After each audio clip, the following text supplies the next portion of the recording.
Why don't they just? Why don't they just? Why don't they just?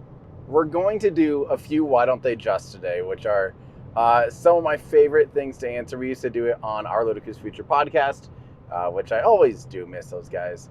But we're going to answer a few of your why don't they just today. We're also going to just be kind of talking about there's been a few things happening lately in the world of space flight and rocket science. Some good, some bad, some repeat bad.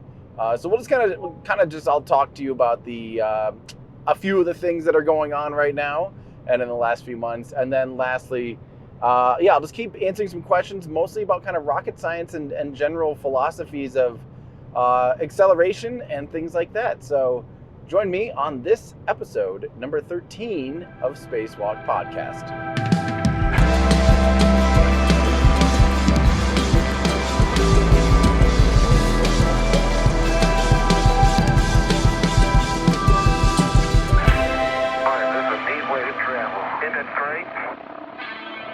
Okay, episode 13 of Spacewalk Podcast. Hi, I'm Tim Dodd. If you're listening to this, you probably already knew that, but just in case you didn't, hi. I am on a long road trip. I have been on a road trip for almost 4 weeks now. I've taken a good, healthy, long break.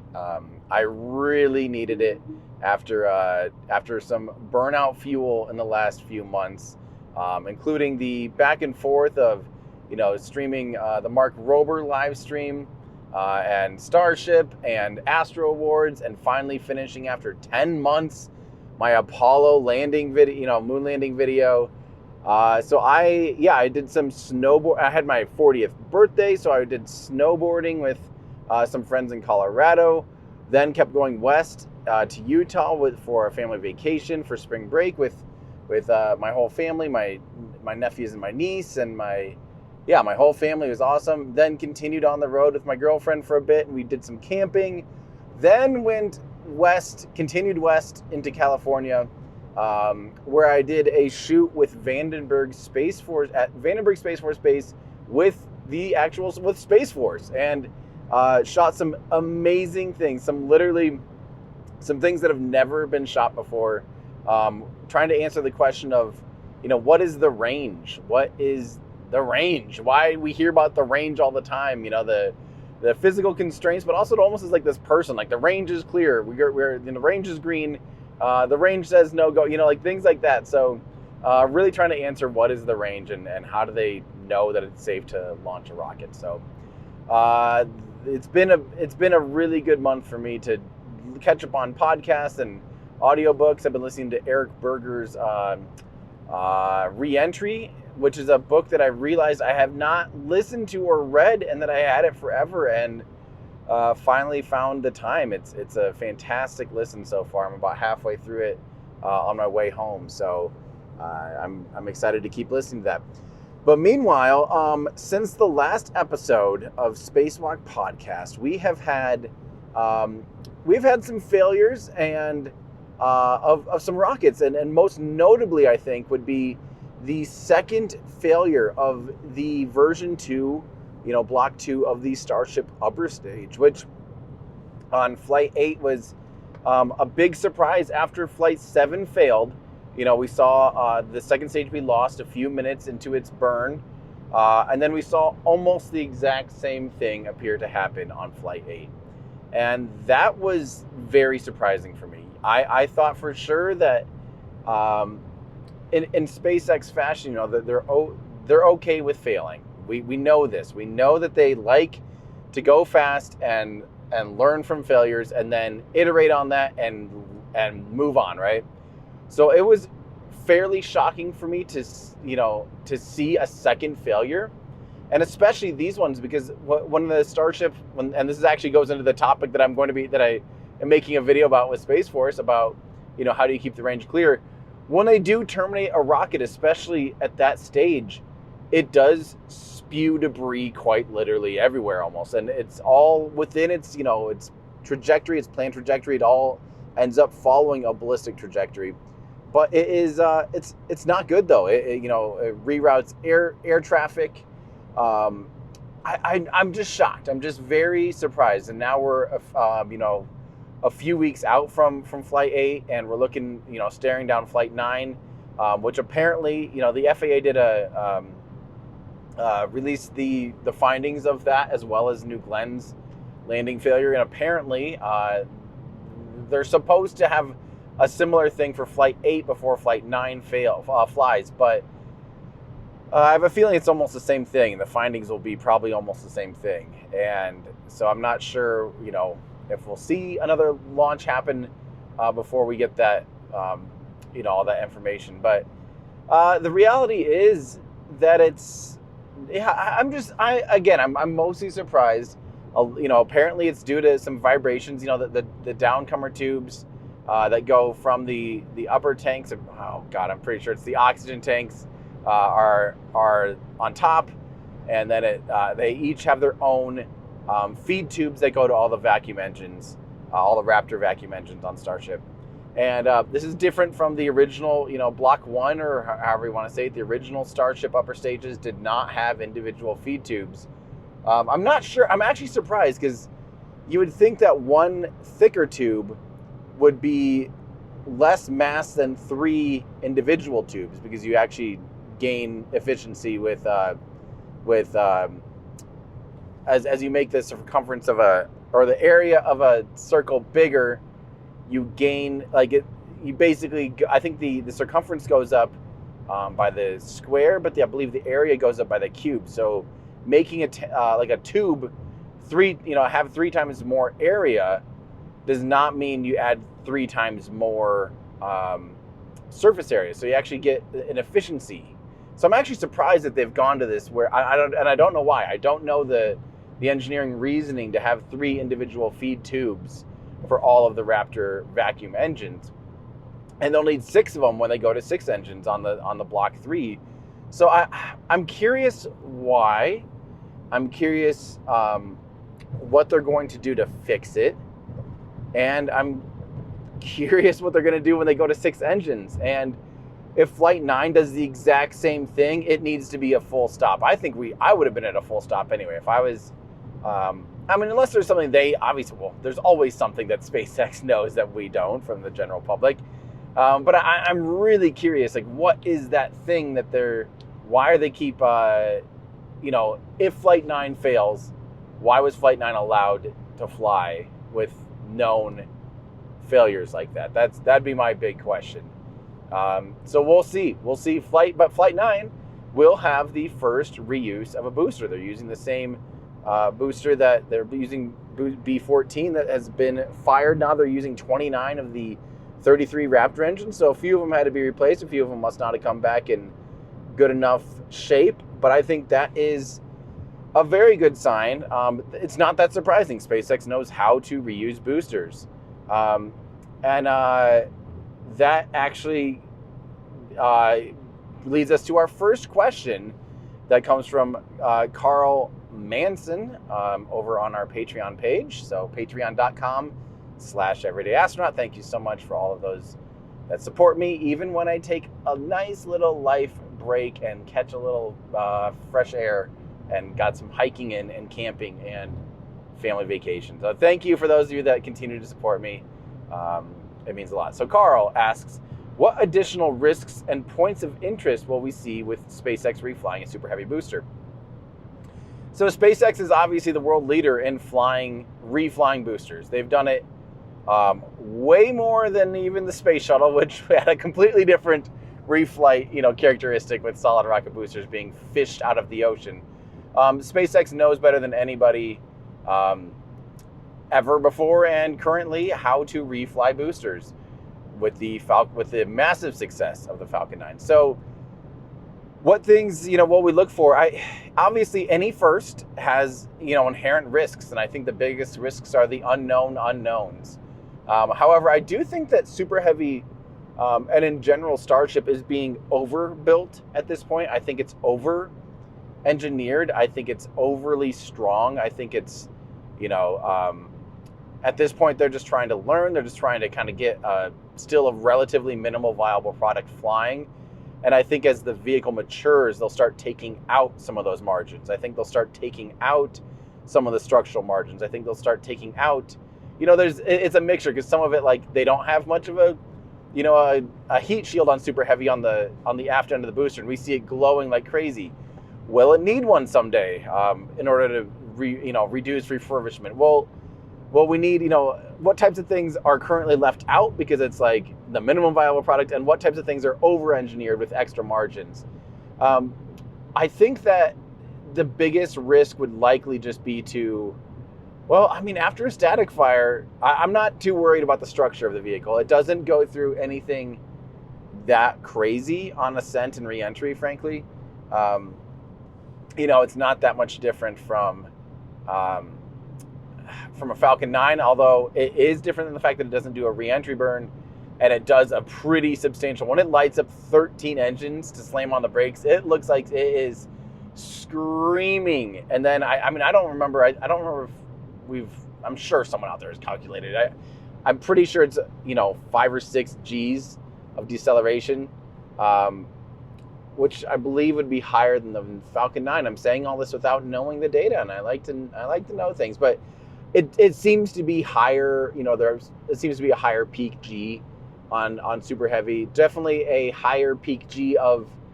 There's definitely a higher peak Q for dynamic pressure, and there's also a peak T for temperature from super heavy, since it does not do any kind of re-entry burn. Don't forget, it's literally just falling back down, and because it's made out of stainless steel, it's just flying and letting the atmosphere slow it down as much as possible on the booster, which is pretty wild. Now, Rocket Lab did that same thing with with Electron, basically letting it re-enter without doing any kind of re-entry burn, and then using a parachute to recover the booster. Mostly, I think, in an attempt to learn about re-entry. And it's funny because I believe the Electron could probably do some of that because of the fact that it uses carbon composite tanks as a very low density for those tanks. So therefore, it's a relatively low ballistic coefficient. However, it's very dense at the battery section and the engine section. So it's impressive that Electron was able to survive re-entry without an entry burn. It speaks pretty highly of that design, and I hope they use those learnings from Electron to apply to Neutron. But Starship, kind of the opposite. It's big, heavy stainless steel, has 33 Raptor engines, that are very heavy, very dense. And it somehow survives re-entry. So I don't know. I'm not that worried about reflight. As long as, they're happy with the static fire, which they seem to be, then I don't see any reason for them. I don't see any major issues reflying super heavy booster. That was a very long answer on that. Hopefully we answered your question. Let's see. So this is on a similar topic from Liam on Patreon. Asks, this question has been burning inside of me since the first episode of Spacewalk. If Starship ever had to be had to fly a payload that was too big for it to be flown as a fully reusable, would it be better to expend and performance to expend the first stage or the second stage? It's better to expend the second stage by far from a cost perspective. Mostly from, think about how many engines there are. There's 6 Raptor engines, 3 sea level, 3 vacuum optimized Raptor engines versus 33. So right there, you have 5.5 times less engines. Eventually there'll be 9, 4 times less engines. But you have a lot less engines, which engines is one of the big costs associated with the vehicle. If you aren't needing to recover it, you can basically have just an empty, you can have a dumb upper stage. So you don't need to have flaps and all the re-entry hardware. You don't have to have the stain, you don't have to have the heat shield. So now we're talking about substantially less, even labor hours of construction. If you're not having to do any of those things, you just have the tankage and you just have the engines and you just have a relatively conventional fairing section, you could make a very inexpensive upper stage. I mean, I think they could build a Starship upper stage for less than, I don't know, probably. Well, let's say the sea levels are still 1 million. I think they're less than that. Let's say the vacuums are 2 million. I think they're less than that. Let's say they have 6. That's 12 plus 3 is 15 plus. I think under 20 million they could be building an expendable upper stage, and my guess would be a booster's still likely about 50 million. More or less, give or take. Just very rough math. So we'll say it's half. We'll say it's half the cost. You also do gain a decent amount of performance gain, because don't forget, for every, I'll say kilos, for every kilogram that you have added to the upper stage that's carried into orbit, that takes away directly a kilogram of payload capacity, since it's carried all the way into orbit. So a booster typically has 3 to 4x, where say you add 1 kilogram of, let's say, recovery hardware. There's not much of it on super heavy since it's caught by the tower. You get for every 4 kilograms that you add to a booster, you typically reduce about 1 kilogram. That's because not all that mass is carried into orbit. It only does about 25% of the work of the full orbital, energy.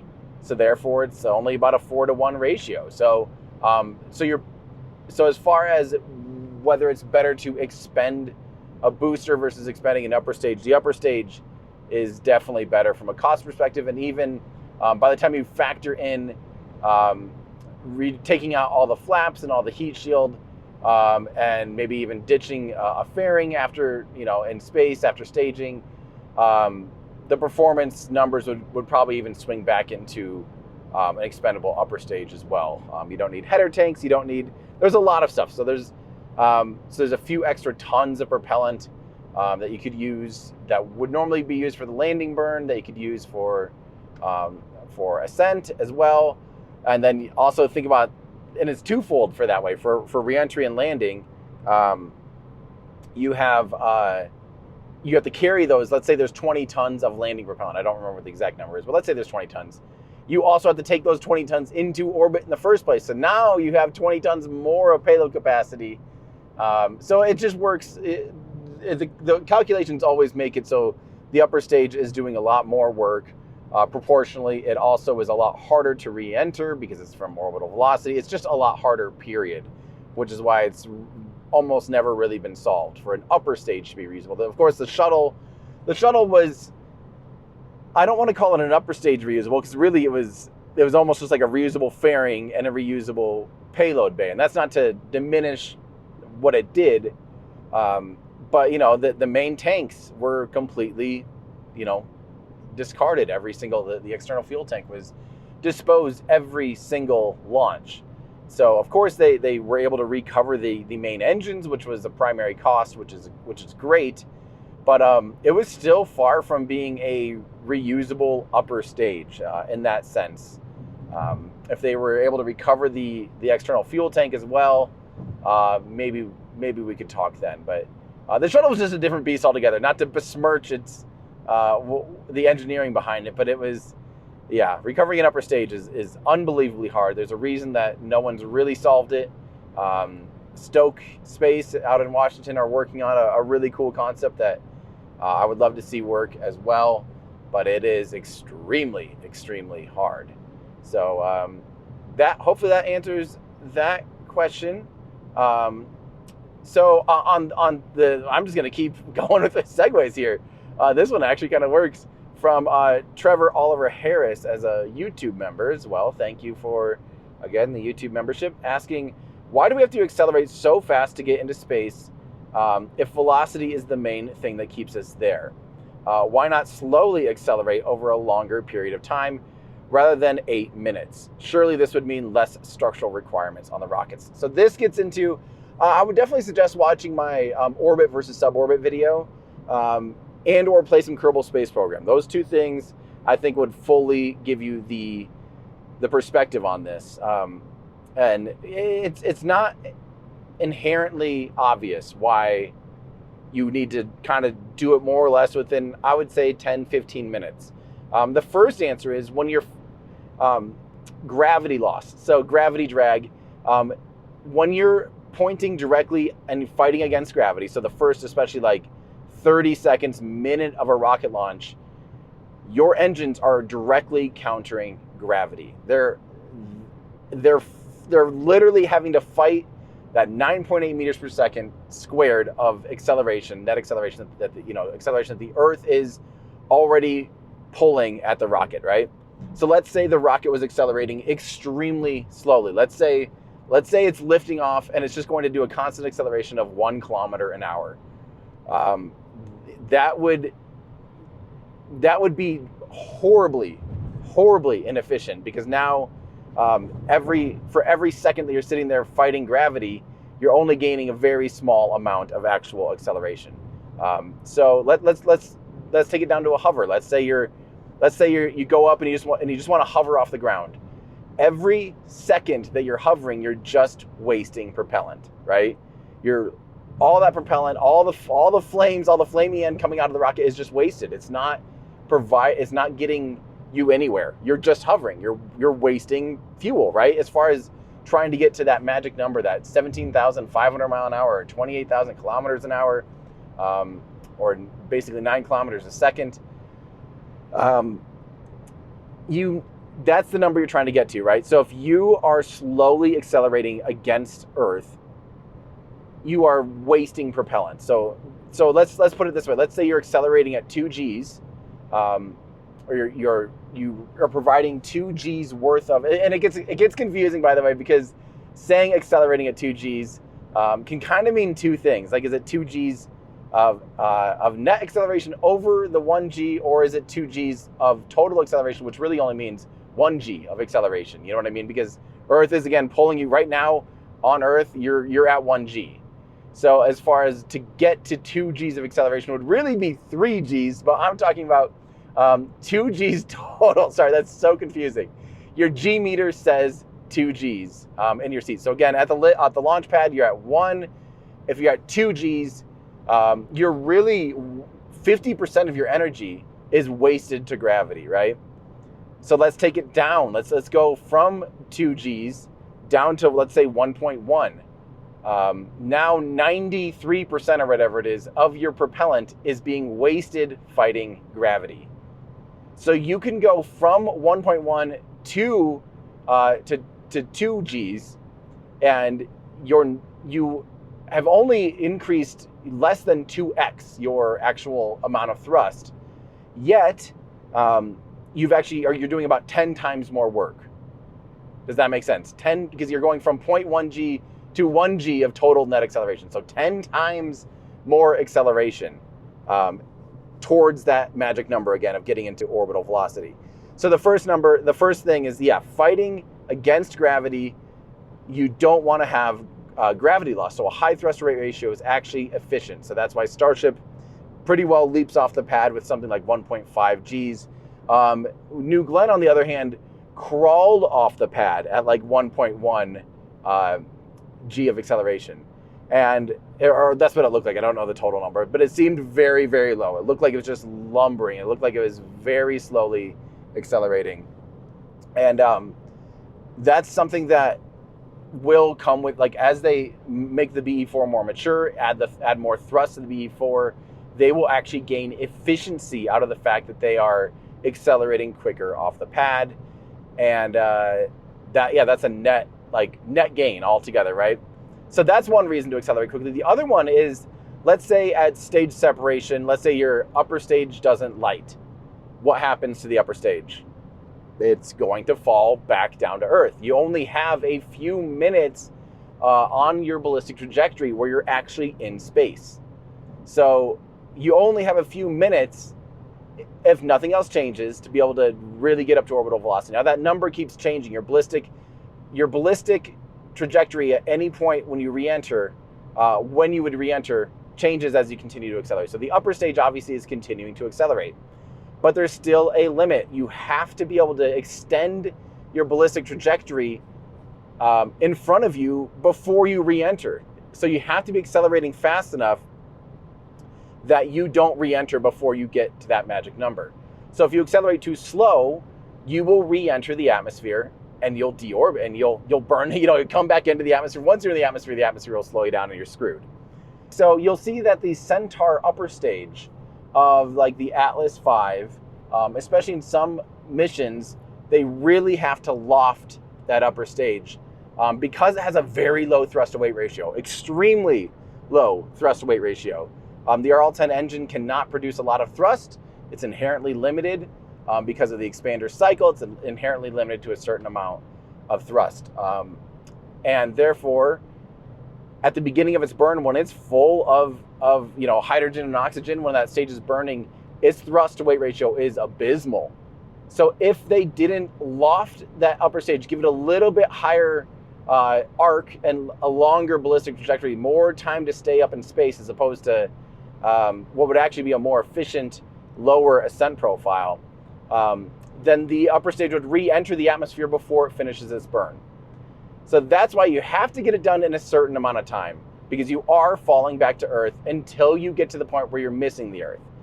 Again, my video on orbit versus suborbit hopefully can illustrate this a little bit better, but it's hard to just talk about it. But hopefully I made enough sense there for you. So that's that one. Here's another one. Talking about rockets falling back to Earth on their ballistic trajectory. What is your take on the new European rocket company that failed in Norway? So that was ESAR Aerospace, and that was their Spectrum rocket. I have some thoughts on it because I went and saw that exact rocket while it was being produced in Munich, Germany. So don't forget, I have a really fun video on how can the European rockets compete, right, against the rest of the world, really, not just US private companies, but also even Israel, also China. And the best way that I could think to answer that would be to go to two companies. And I went and visited RFA, so Rocket Factory Augsburg, and I went and visited ESAR. And they're only about an hour and a half drive from each other. And so the fun thing about this video, and the reason that you need to watch it, is these two companies have the most opposite philosophies on how to build an orbital rocket that two companies possibly could. And that makes it so fun, and that makes it so fascinating. So definitely give that video, if you haven't seen that video, watch that video. It's super fun. But yeah, so I have some thoughts. It's not that surprising that the first launch of a rocket fails. This is pretty common. It's kind of the status quo for an orbital rocket to fail on their first attempt. I really hope they figure it out.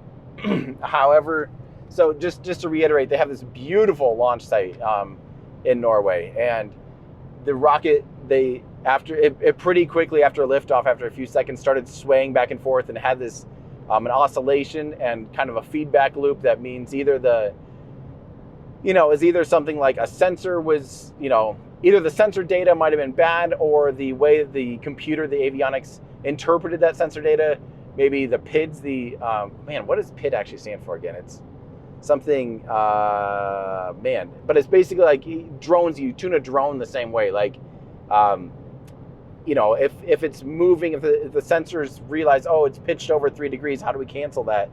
It's basically how much do you apply to the correct motor? And that's the same thing here in rockets. If it's starting to sway one way, you have to correct it. And if your PIDs are off, if you're giving it too much gain, or you're saying, okay, correct by this amount, and that amount overcorrects, then you can get into these oscillations. You can get into these massive events like what we saw. So what they ended up doing, their flight termination system, because it's in such a remote area, they were able to do engine termination. So basically they terminated the thrust termination system. They cut the engines off, and the rocket followed its ballistic trajectory. It, after engine shut off, for a brief moment, it was still going up because it had the inertia, it had momentum going upward. And then obviously, it very quickly succumbs to gravity and falls back down and blew up in a massive fireball. Pretty luckily, it missed the launch site. That's very good. It blew up right next to the launch site in the water there, and that saved them. Hopefully, probably saved them millions and millions of dollars to not blow up their own launch site. So my thoughts are it's not that surprising at all for the first launch. Again, that's kind of status quo for pretty much any and all orbital rockets, especially a new company launching their first rocket. That's pretty normal. So I hope that they quickly learn, and I hate, it's like a double-edged sword. I hate when it's something obvious, when they're like, oh my gosh, we had 1.1 instead of 11 or something, or the decimal place in the wrong spot, or we had the wrong software uploaded on this, we had a newer version, and blah blah, whatever. I hope it in some ways that it's a really simple fix, but I also would hate because that is also bittersweet, because it's like, oh my gosh, we could have had it if we just had caught this one error. But the unknown unknowns of any rocket launch is always, it's a surprise anyway. So you don't know what you don't know, and hopefully they can quickly learn and iterate and fix that for the next launch. And I hope their next launch goes a lot better, because I want to see this. I want to see an orbital rocket launch from Europe, from Western Europe. We're not talking about Plishtek or any other launch site, or people were asking me why I didn't mention Israel, but that's technically Asia.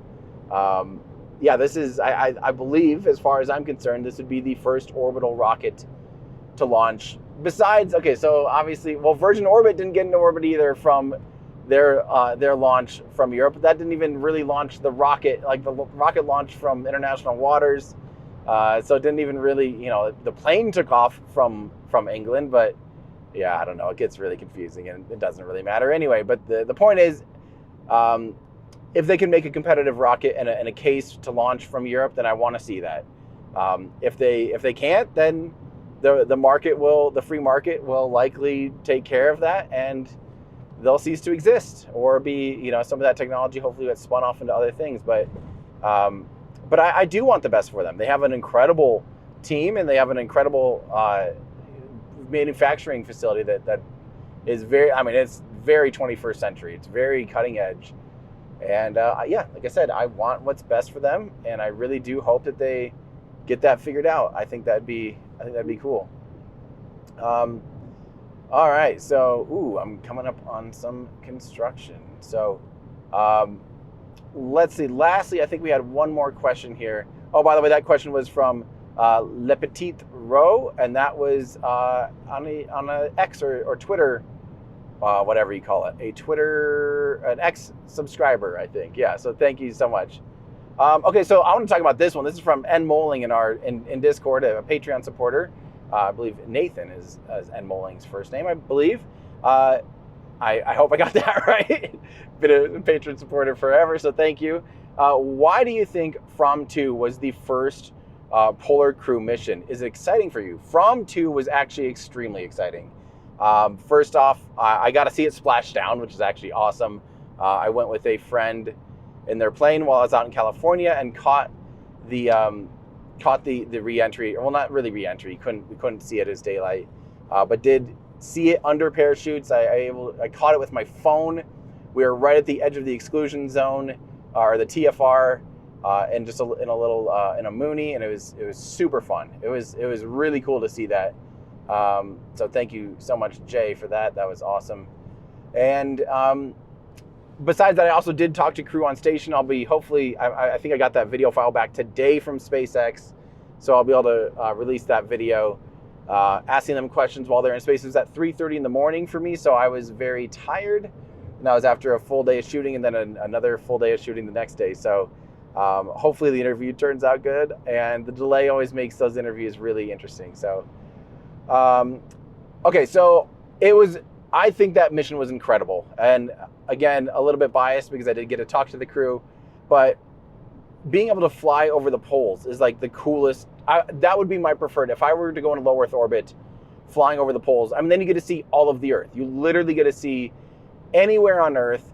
You're crossing over the poles every 45 minutes. The Earth is spinning below you.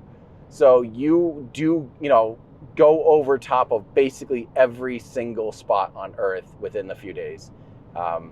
So that would be the preferred choice. Why wouldn't you want to see that? When you're in any other orbit, you are more or less stuck, like on you're stuck at your inclination. So if you're at let's say you're on the same inclination as the International Space Station, 51.6 degrees. You will never see anything north of 51.6 degrees, and you'll never see anything south of 51.6 degrees. Obviously, besides like your altitude, you have some, you can see beyond that a little bit, obviously. But, if you're flying at only 500 kilometers, you're not actually seeing that much of the Earth below you. You might see, I actually don't know the number, a few hundred kilometers, in any direction, but it's not like you're seeing the North Pole when you're flying at a 51.6 degree inclination. So I think that would be my preferred orbit. If I were to go on an orbital mission around the Earth, I would love to do it on a polar mission. So I think that's super cool. Mad props to the crew of FRAM2.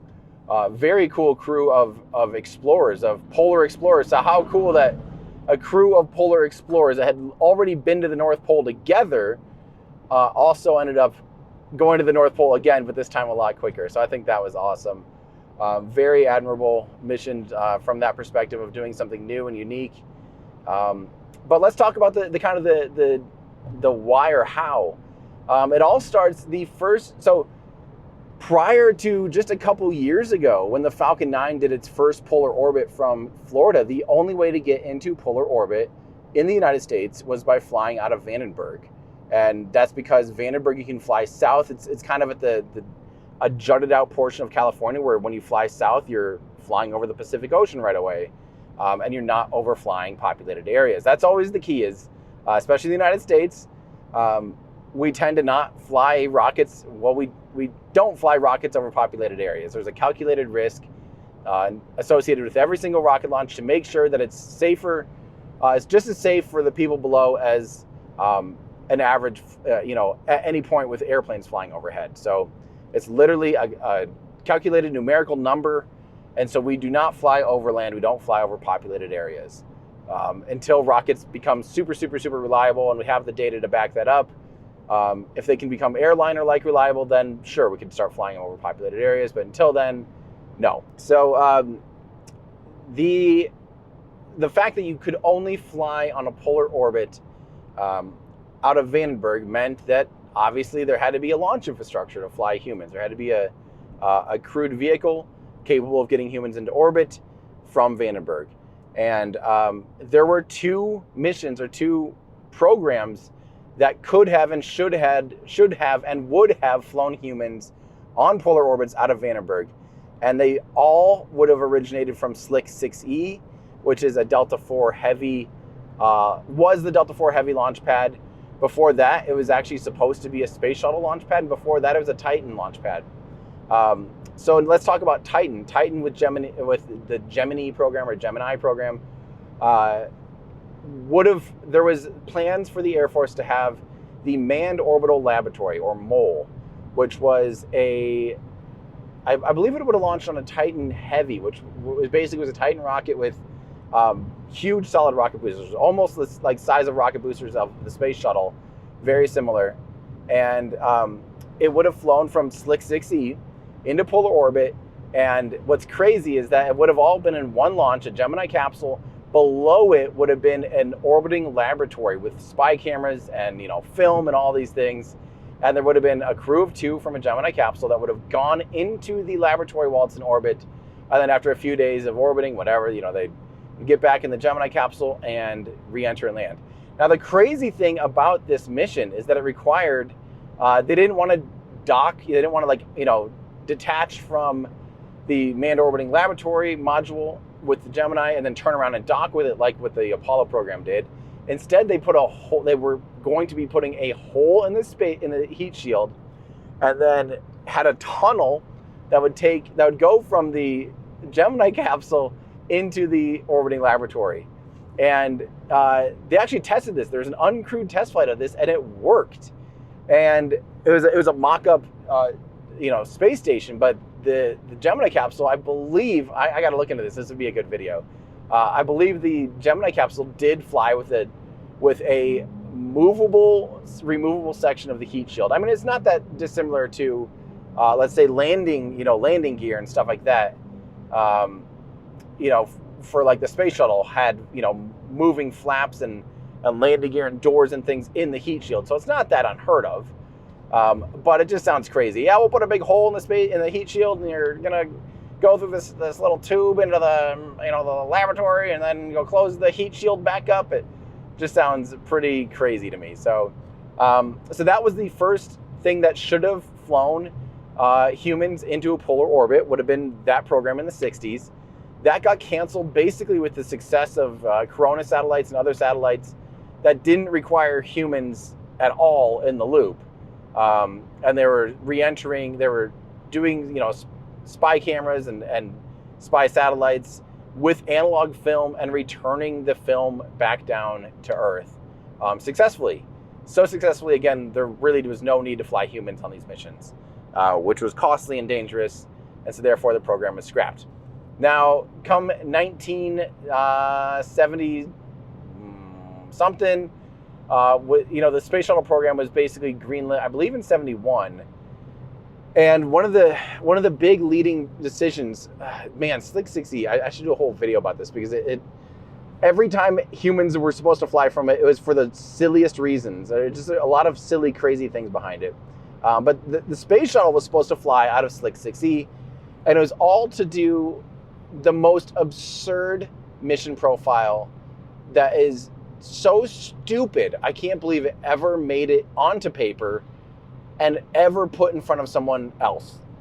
The idea was to do a once around, a single orbit space shuttle mission, where this was a directive, a requirement of the space shuttle's design, was to be able to do a once around from Vandenberg, where you launch from Vandenberg and you land back at Vandenberg. Now, of course, remember, the Earth is rotating underneath an orbit. So if you are to do this mission, you have to have a big enough cross-range capability. So you have to have big enough wings to be able to turn the shuttle on re-entry and be able to land back at Vandenberg. Otherwise, the Earth is spinning in a direction that would make it so the space shuttle would land in the ocean. Very not good.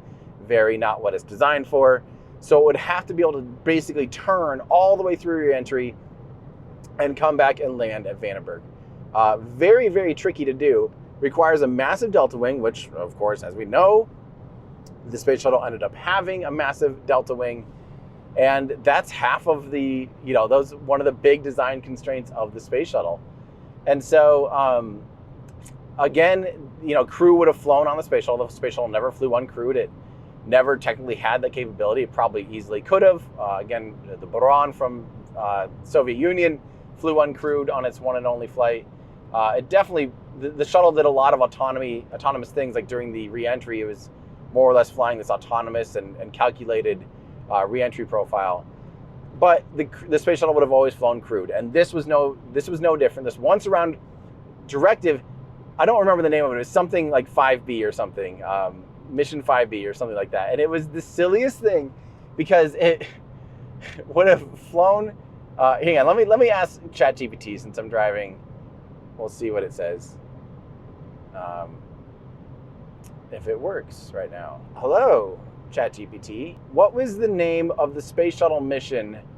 It was never flown, but it was a concept where you were flying from Vandenberg Space Force Base, or Air Force Base at the time, and it was like a once around. It would have to go up and capture a satellite in one orbit. It was some kind of mission directive or some kind of mission requirement in the original space shuttle design. Can you find the name of that, please?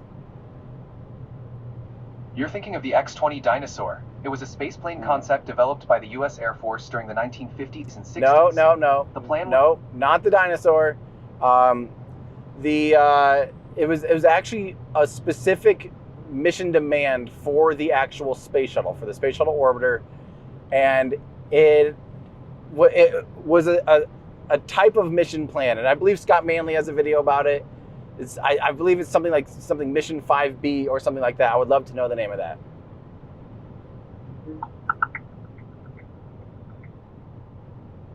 The mission was called the Shuttle Mission 5B. It was a concept for a quick satellite capture and return. Well, there you have it. I was right. Space Shuttle Mission 5B. Looks like I didn't need ChatGPT after all. Isn't that crazy? You can just talk to it like that and it can actually figure it out. Anyway, So yeah, Space Shuttle Mission 5B would have gone around the Earth and in one orbit was supposed to grab a satellite and bolt it into the payload bay and then deorbit. Of course, if you were to bolt something down, like capture it, we know how long it took to capture stuff with the Canadarm. Imagine trying to capture a satellite, get it into the payload bay, bolt it down safely, and then re-enter. And whoever did that bolting down, I think part of the mission was like they would just stay in the payload bay in their spacesuit because there wasn't enough time to go back through the airlock and all that stuff. So they literally would like stay, maybe they would ride back in the airlock, but it's something ridiculous. Again, Scott Manley has a video about it. I should probably do my own video about that because it is the most absurd mission. But yeah, that's why no humans have. And now the Falcon 9 has enough performance margin and again, a high enough safety calculation that they're allowed to fly south following the coast of Florida, not overflying Florida, but along the coast of Florida, and then kind of dogleg with the second stage lights. It has enough performance to be able to do polar orbits from Florida and kind of miss. It does overfly a part of Cuba during the second stage burn, but that's been proven to be reliable enough to pose no real risk to the populations that it overflies. So yeah, that's why now that is a capability, because the Falcon 9 for about 2 years now, I think, has been flying polar orbits out of Florida, which is pretty crazy that that's even a possibility, and that it can do it with a massive, the Dragon capsule's heavy, you know, to be able to fly, have enough performance margin to do a crewed mission on a polar orbit with still recovering the booster. It's just insane. The Falcon 9 continues to impress. So that's why it hasn't before. That's why that is substantial. And we still have no crew, like access tower, any way to load up a crew from anywhere at Vandenberg yet. I would love to see that option. It would be really cool. SpaceX, I believe, leased Slick 6E. It'd be really cool if they ended up making a crewed launch tower there, but I guess time will tell, so we'll have to see. I think that's pretty much it for the things that I wanted to talk about. And yeah, this is plenty long. I think this is probably like an hour or something. I don't even know how long I've been talking. Time flies when you're driving. So thank you so much for listening, and again for all the you that support me, all of you that support me on Patreon, patreon.com/everydayastronaut, as well as YouTube members and ex-subscribers. You guys are amazing, and you make everything that we do at Everyday Astronaut possible. I think one last little thing here to let you know about is I got the production prototype, not the production prototype, the first production model of our Mercury Atlas and Mercury Redstone rocket set that we're releasing. It's our 1/100 scale Mercury Atlas and Mercury Redstone. It's a 2-pack. You get both of them. They both come with little stands. For those of you that own our Falcon 9 model rocket, it will be the coolest thing in the world to stand them all next to each other and see them in real scale. It is just awesome. So I hope that you are excited about this. We did a relatively small run. I think we only have 500 because we aren't sure. We aren't sure how popular it'll be. I think it's about the coolest thing ever. I hope you do too. So get ready for that. We will hopefully be putting them up in the shop here in the next few weeks. So stay tuned for that. Also, yeah, we've got a few videos in the works. I'll be doing a video about the Mercury program and how insanely dangerous it was in hindsight, and how wild and like some of the engineering, like with the Atlas booster with its drop stage engines and things like that. So stay tuned for that. Yeah, and then we got Flight 9 coming around the corner. So hopefully by the end of the month here, we'll hopefully have Starship Flight 9, and hopefully we see the upper stage complete a safe re-entry and a full burn, and dummy payload deploy and all those other things. So fingers crossed for that one. Those are always really fun to watch, so I hope you join me for that. All right, well, thank you so much for joining me. I forgot to tell you, I'm driving forever. I'm in Utah right now.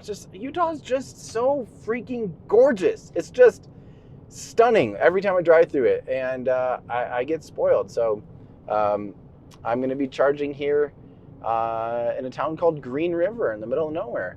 There's a test site out here, a missile test site. So that's kind of fun. Anyway, that's going to do it for me. I'm Tim Dodd, the Everyday Astronaut. Thank you so much for joining me on this episode of Spacewalk. Hope you join me on my next one. Bye, everybody.